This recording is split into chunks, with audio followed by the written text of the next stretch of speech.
C. Joseph Vijay எனும் நான்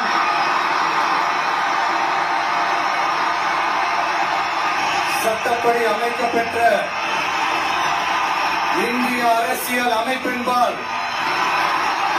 உண்மையான நம்பிக்கையும் மாறா பற்றும் கொண்டிருப்பேன் என்றும் இந்திய நாட்டின் ஒப்பில்லாத முழு முதல் ஆட்சியையும் ஒருமையையும் நிலை நிறுத்துவேன் என்றும் தமிழ்நாட்டு அரசின் முதலமைச்சராக உண்மையாகவும் முழச்சான்றின்படியும் என் கடமைகளை நிறைவேற்றுவேன் என்றும் அரசியல் அமைப்பிற்கும் சட்டத்திற்கும் இணங்க அச்சமும் ஒருதலை சார்பும் இன்றி